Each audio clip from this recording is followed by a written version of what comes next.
참 이상한 현상은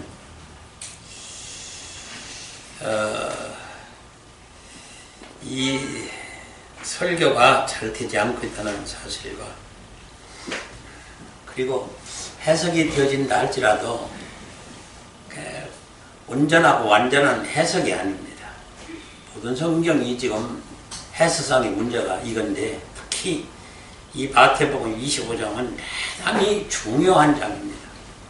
그리고 이거 간단하게 어떤 비유나 어떤 상징적으로 이렇게 예수님이 말씀하셨는데 여기에 그 비밀이란 것은 아주 정말로 너무너무 가득해요. 그런데 어떻게 그 많은 비밀 중에 어떻게 참 증거가 이렇게 안 된다는 것이 너무너무 이상한 거예요. 저는. 그래서 제가 지금 이 본문을 좀 이렇게 연구를 하다 보니까 저와 이 기독교인들이 큰 착각에 빠진 게 있다. 너무나 큰 착각에 빠진 게 있다. 그것이 무엇일까? 이것이 지금 신앙생활에 이 시작이 지금 잘못돼 놓으니까 회복할 기미가 안 보여요. 이 성경을 연구하다 보니 아무리 성경 이 원어의 대가이며 천재적 두뇌를 가진 지금 많은 그동안의 신학자들, 주석가들, 목회자들 다 많이 나왔잖아요. 근데 참 사도 바울같이 그 위대한 인물이 나오질 않습니다. 저는 그래서 이게 1000년이나 2000년 만에 하나 나올까 말까 한 참 위대한 신앙인이라고 저는 보는 거예요. 그래서 하나님이 글을 써서 성경을 기록하게 했고, 참 많은 이레니우스니 칼빈이니 알미니안이니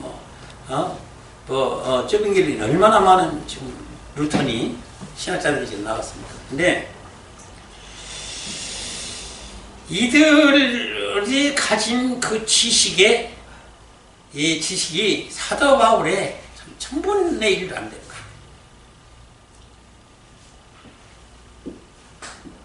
사도 바울 같이 원어에 히브리어, 헬라어에 능통하고 미시나, 탈무드는 이 구약의 주석입니다. 이거 다 통달했어요. 모세오경 다 암송했지요. 하여튼 이같이 천재적인 두뇌를 가진 사도 바울이 없어요. 그래서 하나님이 쓰신 거예요. 근데 지금 이 성경의 기록을 보면은 이 지금 신학이 어디서 다 나왔어요? 이 바울의 서신서에서 다 나온 거예요. 그러면 이 사도 바울이 구원의 원리를 다 정립해 놨다고 말해요. 성경이라고. 근데 그러나 이건 어디까지나 신학이요. 신학입니다. 이건 신학을 가지고 이건 하나의 이론이고 논리죠. 여기에 비밀이 있는 게 아니에요.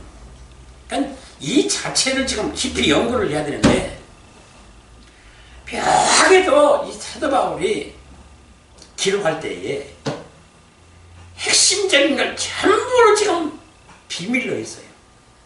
예? 그게 성령의 감동이라는 거예요. 그게 성령이 감동으로 기록한 것으로 해서 지금 모든 기독교인들이, 신학자들이, 주석가들이 지금까지 성경에 대한 인식이 이건 성령의 감동으로 기록된 게이기 때문에 이대로만 전하면 된다라고 그렇게 생각하고 있어요. 근데 이건 아주 천만의 말씀이에요. 착각이에요. 아주. 이건 정말 무서운 착각이에요. 성령의 감동이라는 건 뭐냐면 성령의 감동으로 하나님의 구원의 비밀을 감춰뒀다는 뜻이에요. 그게. 예? 드러내는 게 아니라 감춰뒀다는 얘기예요.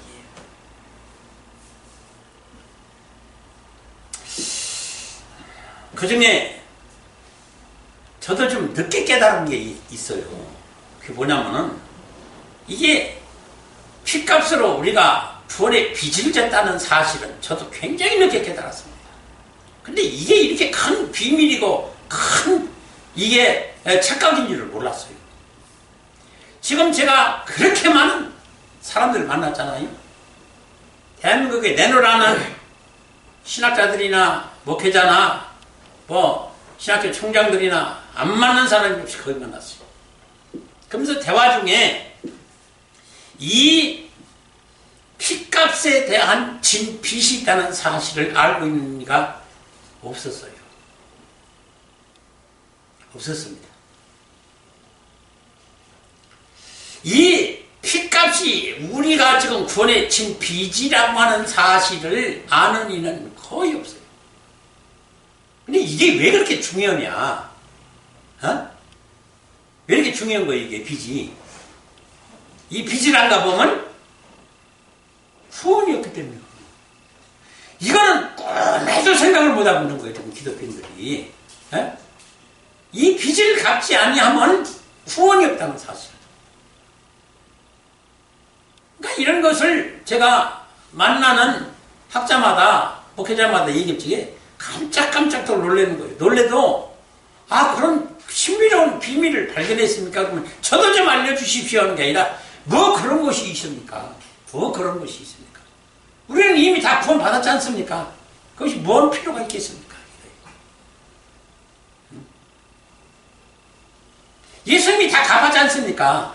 예수님이 다 갚았다는 거예요. 아니요. 예수님이 갚은 게 아니요. 어?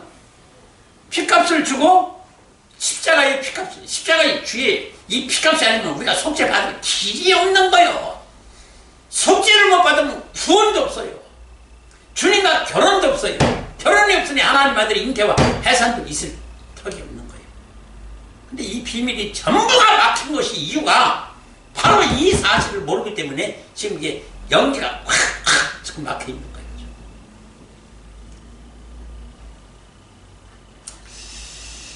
아, 참. 그러면 이 진 빚이 도대체 뭐라는 거예요? 어? 그래, 만일 우리가 한번 세상적으로 한번 보십시다. 누구한테 지금 몇 억을 빌렸어요. 그 빚이 있어요. 근데 그걸 안 갚아요. 내가 빚을 얻었다는 사실조차도 모르고 안 갚아요. 그럼 이 사람 어떻게 되는 거예요? 어? 법에 처벌을 받아서 감옥에 가야 돼요. 그거에 대한, 죄에 대한 형벌을 받아야 돼요. 지금 내가 왜 이 비유 말씀을 드리는 거 아니? 지금 우리가 분명히 구원에 대한 진빚이 있어요. 그걸 갚아야 돼요. 절대 안 갚으면 안 돼요. 근데 그 빚이 있는 것조차도 모른다고 말이요. 기독교인이. 참 이건 정말로 하나님이 보시기에는 황당한 거예요. 어? 너 어떻게 해서 그걸 떼먹냐? 떼먹어들. 어? 떼먹을 건 떼먹어라. 한마디로. 왜? 네 지금 죽고 살고 지옥 가느냐 천국 가느냐 문제가 거기 있는 거예요.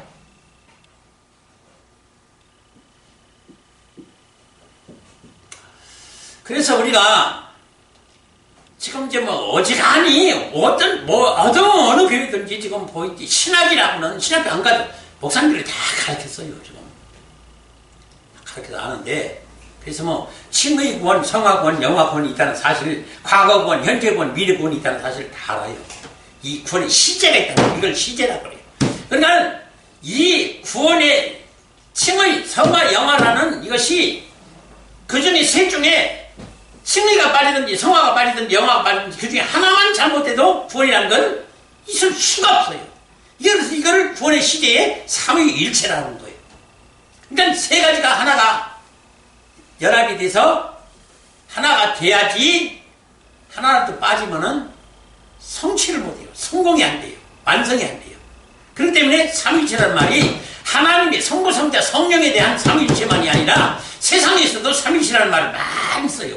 어떤 하나의 성취를 위해서는 이 세 가지 조건이 맞아야만이 완성이 된다 그 말이에요. 이 구원도 마찬가지예요. 칭의와 성화와 명화가 세 가지 조건이 맞아야지 그 중에 하나 잘못되면 안 된다. 자, 그러면 보세요 한번. 지금 우리가 일단 칭의 구원이라는 걸 받았어요. 틀림없이 받았습니다. 칭의 구원을. 이걸 지금 기독교가 자랑으로, 그래서 우리는 구원 받았다고 선포를 했는데, 여기서 착각이 일어났다는 거예요. 여기서. 이 칭의는 이 칭의 하나만 가지고 구원은 절대 얻지 못해요. 뭐가 삼일체가 돼야 돼요. 성화하고 영화하고 삼위일체가 돼야 구원을 얻는 거예요. 근데 칭의 구원 하나 가지고 구원 받았다고 전부 선포를 해버린 거예요. 이게 문제예요. 그래서 이 성도들이나 목회자들이나 만나서 대화를 해보면은 다 이미 자기들은 구원을 받은 걸로 다 알고 있어요. 이게 지금 그들이 이탈하고 벗어나고 빗나가고 잘못된 길로 가고 있는 부패와 타락의 원인이에요.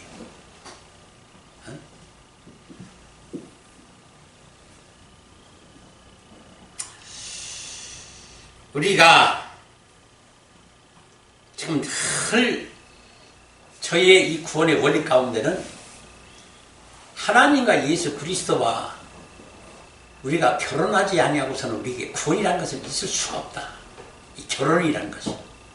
그래서 이걸 전제하에서 전 성경을 좀 풀어나가고 있는데, 이 결혼이라고는 이조차도 지금 몰라요. 어떻게 우리가 하나님과 결혼을 하느냐 그 말이에요. 그럼 이게 지금 무엇이 막혀서 이걸 지금 모르는 거예요? 영계가 막혀서. 자, 지금 봐요. 우리 구원의 실체가 뭐예요? 영이잖아요. 예? 우리가 천국 간다, 생명을 얻는다. 그 자체가 뭐예요? 이게 영이에요. 이 비밀이고, 생명이고. 그러면 영에 대한 지식을 알아서 영의 구원의 원리와 법칙과 유전의 비밀을 알아야만이 구원의 길을 가는 것이지, 영의 세계는 도무지 못 보고 내 생체 물리학적인 이 육체의 눈으로만 보고 모든 것을 지식과 지혜와 능력으로 판단하고 다 이것 때문에 지금 먹고 살고 지금 신앙생활하고 지금 그러는데, 이것이 결단코 구원을 얻지 못하게는 임시적인 주신 육체의 생명이지, 이건 영생이 아니에요. 우리 영이 영원히 살 영생이 아니에요. 생명 얻는 게 아니에요. 이 육체가 살 궁리만 하고 이 땅에서 어떻게 하나님 사랑받고 은혜받고 축복받느냐, 요거로만 지금 골몰하고 지금 신앙생활을 하는 것이지, 영의 세계에 대해서는 아주 캄캄해요.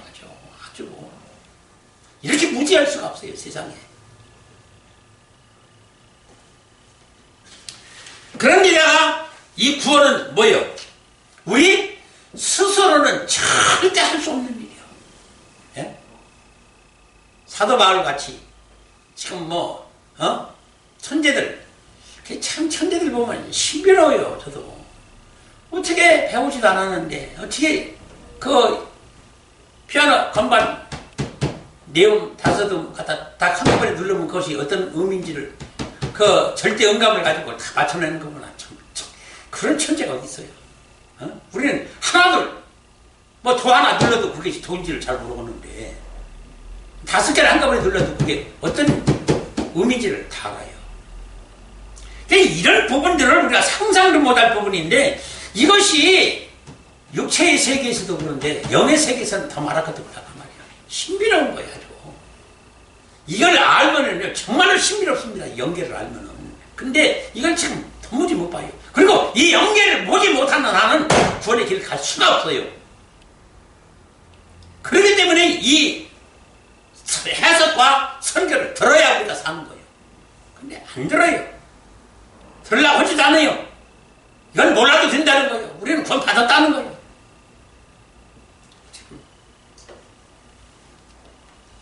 그래서 이걸 알고 봤더니 이래요.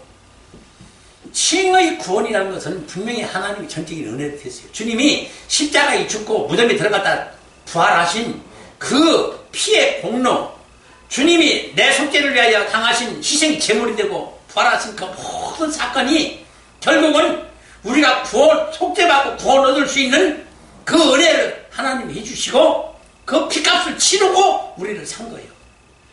그렇지 아니하고서는 죄악과 악인의 사슬에서 우리가 도저히 빠져나올 수가 없는 존재예요. 우리는 그 찾고 채굴함을 풀어서 우리를 끄집어낸 것이 예수님이 그 피값인 거예요.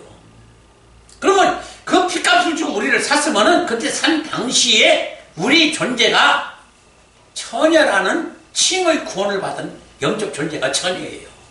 예? 그걸 교회라고 그래요. 이걸 또 교회라고 하는 거예요. 그러니까 다시 말하면은 지금 저 창세에 있던 에덴 동산에서 그 에덴 동산이 아담의 정원의 집이에요. 그건 아담 집이에요. 거기서 실패를 본 것을 지금은 영적 에덴 동산인 예수님의 정원이 있고 집이 있는 이 교회에서 이 지식과 이 지혜와 능력을 배워야만이 이 가정을 밟아야만이 구원을 얻기 때문에 우리를 교회를 불러드린 거예요. 근데 이 교회를 우리가 스스로 올 수 있고 스스로 구원받을 수 있는 존재는 절대 아니에요. 그렇기 때문에 교회를 일단 끌어들여야 되는 거예요. 그럼 교회를 끌어들여서 이 지식을 주어서 가르치게 해서 깨닫게 해서 이 가정을 밟을 수 있도록 이 주신 은혜가 예수님이 십자가에 달려 죽고 무덤에 들어갔다 부활하신 그 은혜로 그 빚값을 치르고 산 은혜가 아니고서는 우리가 도저히 처녀라고 하는 영적 에덴 동산이라고 하는 교회에 올 수가 없는 존재라고 말이에요. 예? 그래서 자기가 스스로 교회에 와서 예수 믿고 내가 예수 믿어야 구원받는다고 자기가 스스로 어떤 지식이나 지혜와 능력이 있어서 교회 온다면 단 한 사람도 없어요. 온 인류 지금까지 역사에. 전부 누구를 통해서 교회에 오기까지는 하나님이 은혜를 온 거예요. 사람을 통해서 역사에서 부모가 됐든지 친구가 됐든지 애인이 됐든지 누굴 통해서 교회 온 건 사실이고 그렇게 끌어들인 것이 하나님이에요. 그렇게 해서 구원을 주신 것이고 그 구원을 받았다가 말이 틀림없이. 왜? 그게 없이는 구원이 있을 수가 없으니까. 그러나 그 칭의 구원과 성화 구원의 사이에는 계약이라는 것이 있었다는 거예요. 계약이라는 것이. 그 계약을 지금 모른다는 거예요. 그 계약을. 그러니까 이것을 다 구원받았다고 했으니까 이 계약이 필요 없는 거예요. 이게 무서운 일입니다. 이게 여러분들 듣기는 편하게 들어도요. 이게 무서운 일이에요. 이걸 지금 알지 못하기 때문에 지금 다 죽어가는 거예요. 지금. 그럼 무슨 계약을 했느냐? 예? 그 계약이 뭐예요?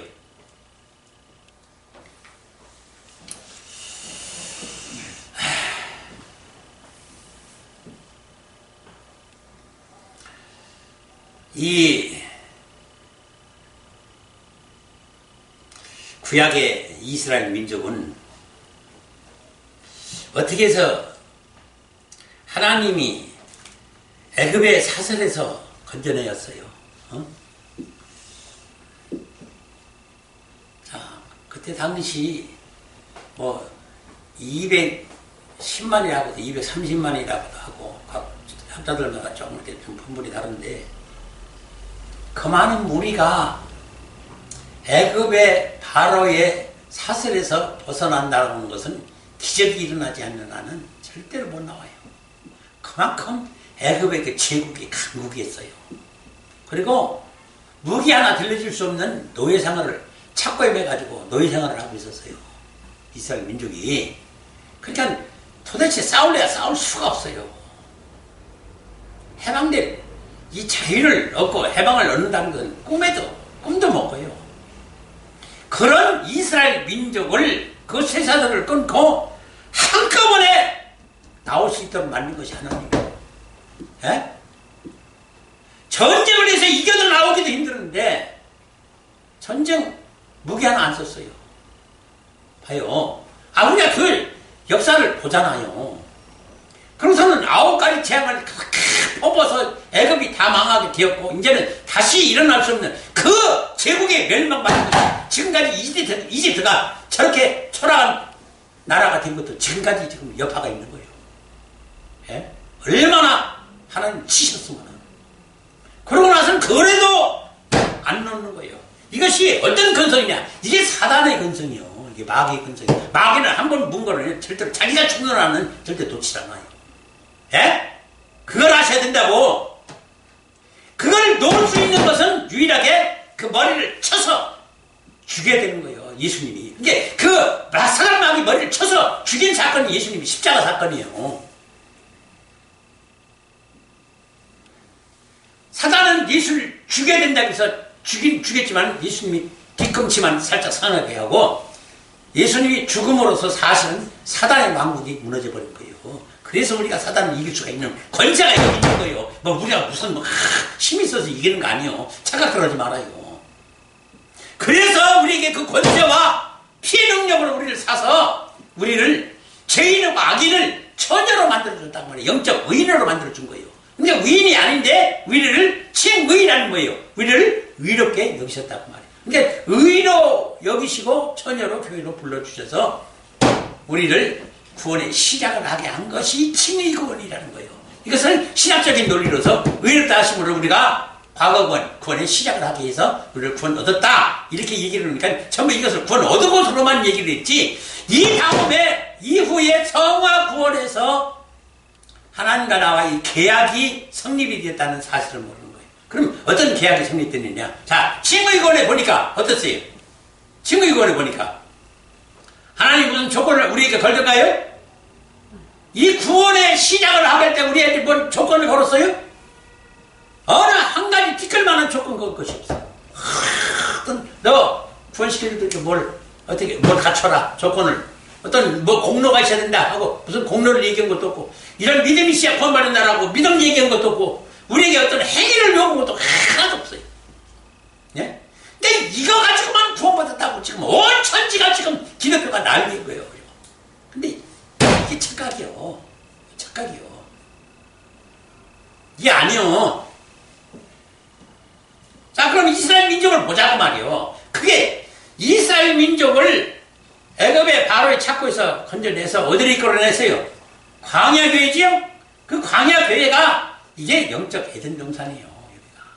여기서 그래서 착고에서 풀리니까 나올 수가 있었고 그래서 시내산에서 하나님이 뭐라고 그래요? 모세를 불러서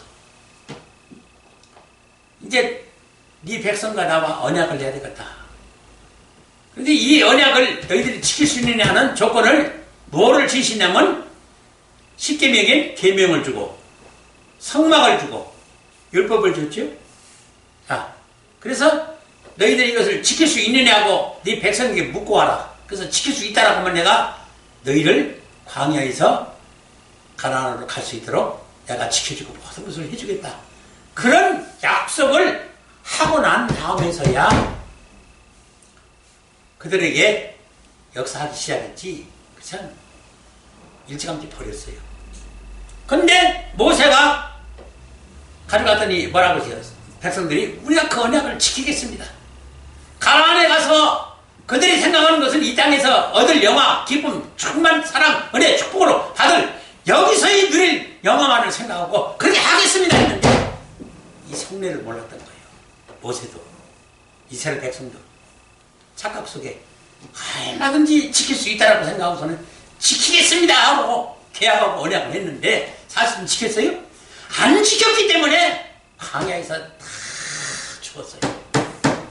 광야에서 다 죽었어요. 근데 누가 가나안에 갔어요? 광야교회에서 다시 태어난 자들이 간 거예요. 애굽에서 태어난 게 아니라 광야교회에서 태어났다는 것을 말하면 이것은 이 교회에서 다시 태어난 자를 말하는 거예요.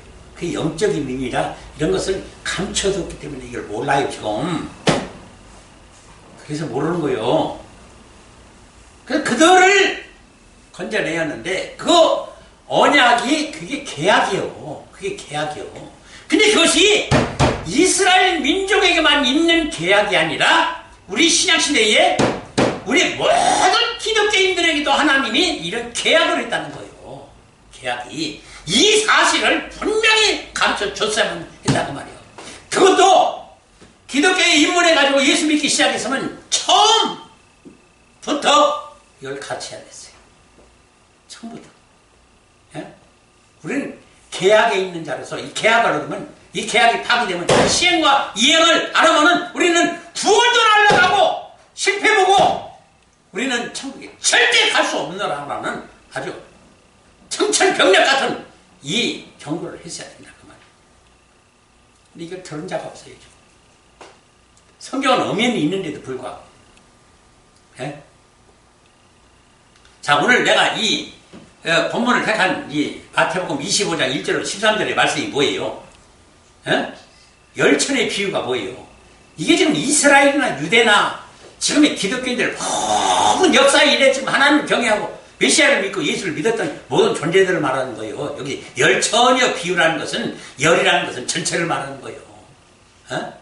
근데 그 중에 지금 슬기 있는 처녀와 미련한 처녀로 갈라졌다는 것을 말하고 있는데 여기서 이 알아야 될 것이 뭐예요?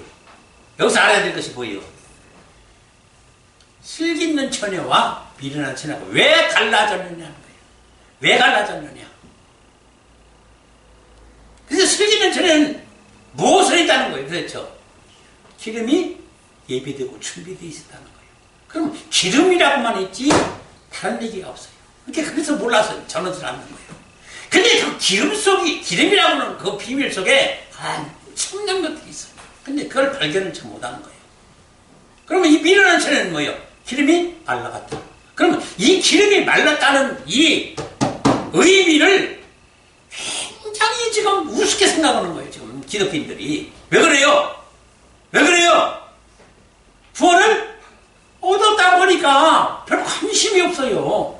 우리는 슬기로운 처녀인데 우리는 그래서 예수님과 혼인하고 결혼했는데 그래서 우리는 구원 얻었는데 그게 뭐할 필요가 있어? 그러니까 관심을 안 두는 거예요. 그러니까 설교도 안 되고 해석도 안 되는 거예요. 그러니까 지금 주석에 보니까 이 마태복음 25장 1절 13절 주석이 참으로 해석이 잘못된 거예요. 그리고 이것도 지금 내가 살아있는 동안에 교회 생활하면서 영의 생명을 얻고 영의 여기다가 성전을 짓고 여기서 성막을 완성하고 여기서 구원을 완성하고 하나님 아들로 다시 태어나야 그 아들이 천국 가는 이 비밀을 모르고 우리는 이미 구원받은 존재로서 예수님이 재림할 때 그 천국에 올라가서 어린 양이 혼잔치를 벌인다고 재림으로 전부 해석을 해놨어요. 세상이 나참 이걸 보고 참 지금 세상에 이렇게 형태없는 해석을 하고 이를 난감할 수가 있는가. 이러니까 지금 기독교가 죽는 거예요. 에? 이래서 죽는 거예요. 이게 재림이 아니요. 이건 초림이야, 초림. 초림에 오신 예수님을 영접해서 내 신랑으로 맞이해서 이 신랑으로 결혼을 해야 하나님 아들이 잉태가 있고 해산이 있는 것이지. 결혼도 안 했는데 무슨 하나님 아들이 잉태와 해산이 있어요. 이걸 지금 모르니까 착각 속에 지금 신앙생활을 하고 앉는 거예요, 지금.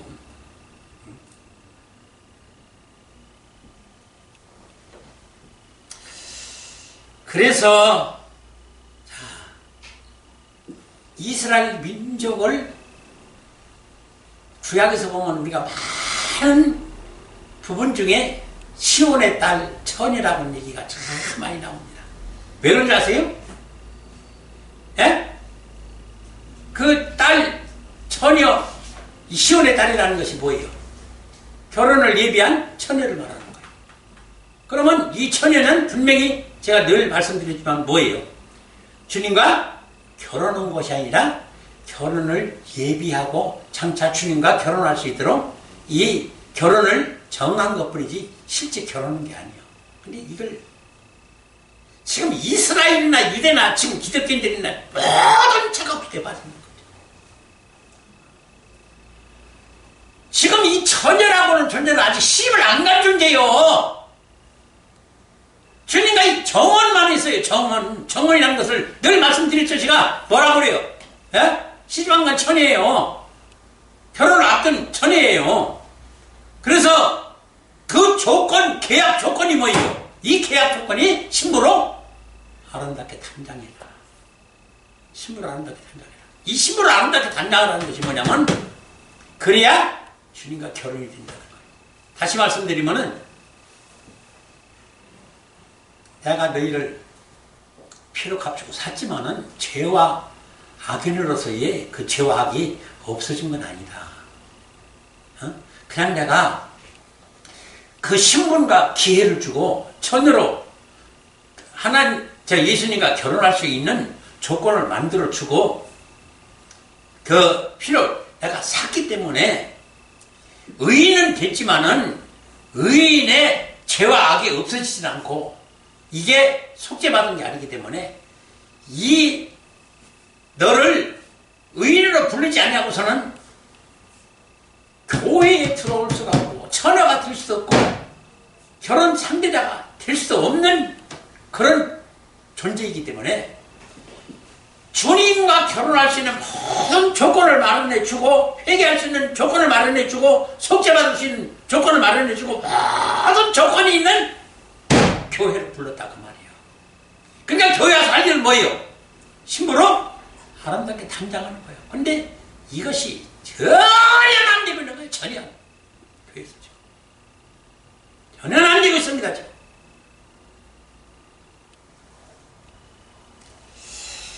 참 불행한 사태입니다. 솔직히 불행한 사태예요. 이거 있는 것조차 지금 기독교인들이 몰라요.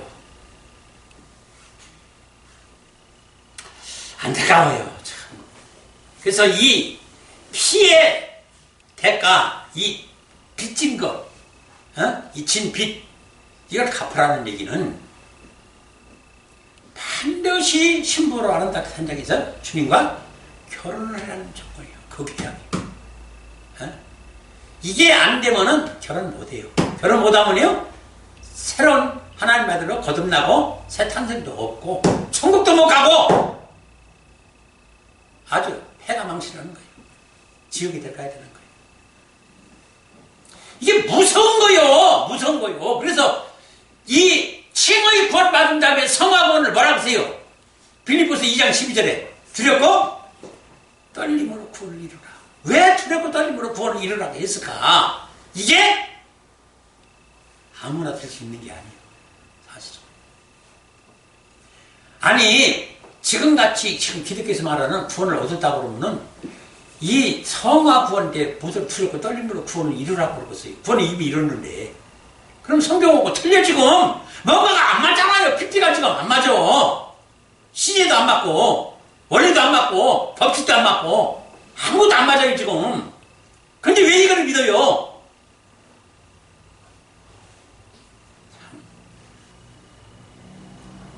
그나마 구원의 가령에 어쩌서 구원의 완성의 단계에서는 또 뭐라고 그래요? 마태복음 10장 22절이나 24장 13절을 보면 뭐라고 써있어요? 나중까지 끝까지 견디는 자라야 구원을 얻으리라고 그랬어요. 장래의 미래의 구원이. 그래서 이걸 좀 이렇게 심각하게들 못 받아들이는지는 모르겠어요. 지금 기독교가. 근데 아직 없는 얘기를 합니까? 성경에 있는 얘기예요.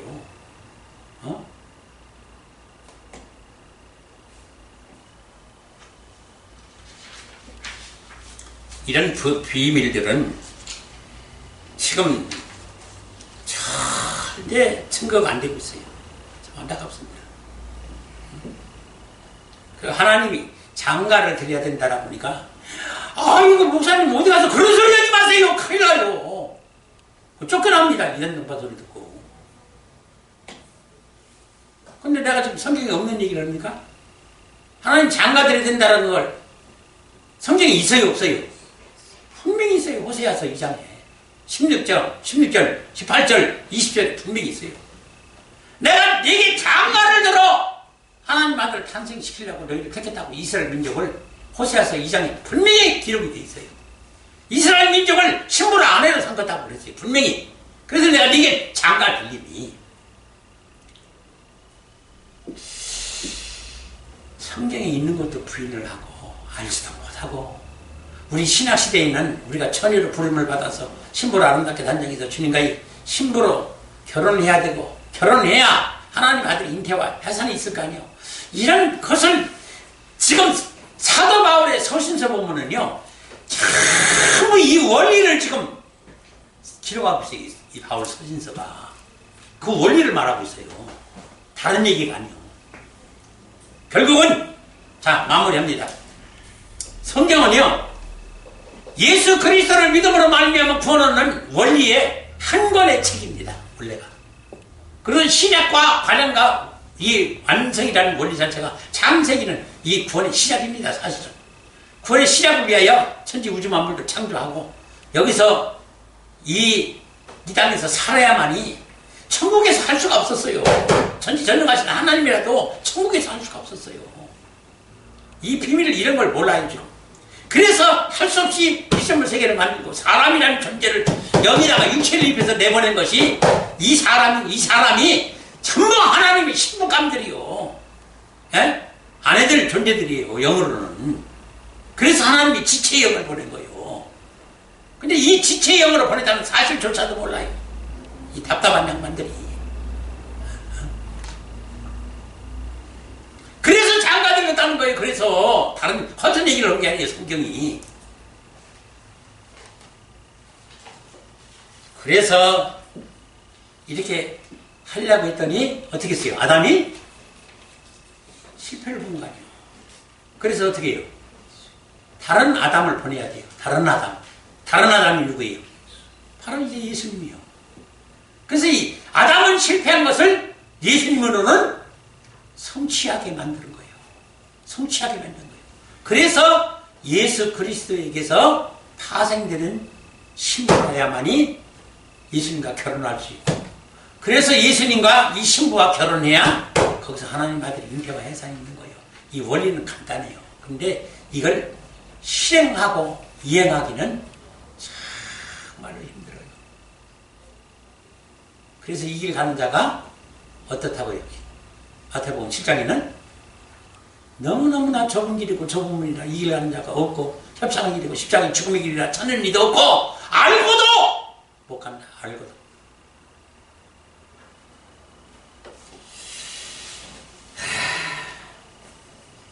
지금 결국은 성경의 66권이요. 창세기는 시작이고 64권이 전체가 이게 과정입니다. 지금. 예수님과 결혼하는 과정을 얘기하고 있어요. 그리고 계시록은 완성의 단계의 끝장이에요. 그래서 하나로서의 구원의 단계를 말하고 있는 성경이지 장세기 다른 설교, 출애굽기 다른 설교, 민수기 다른 설교, 마태복음 설교 다르고 계시록 설교 다르고 이 설교가 달라서는 안 돼요. 다 같이 하나로 묶어서 어떤 원리로 이것을 해석해야 되냐면 구원의 원리로 해석을 해야만 됩니다. 그래서 하나의 통일된 해석이 뭐냐면 예수 그리스도 안에서 예수로 말미암아 구원을 얻는 하나님 아들이 새 탄생의 비밀로 해석을 해야만이 이것이 온전한 해석입니다. 이것이 지금 되지 않고 있는 이 기독 현실이 정말로 불행한 거예요. 정말 불행한 겁니다. 지금. 예? 이걸 알고 예수를 믿어야 되는 거예요. 지금. 오늘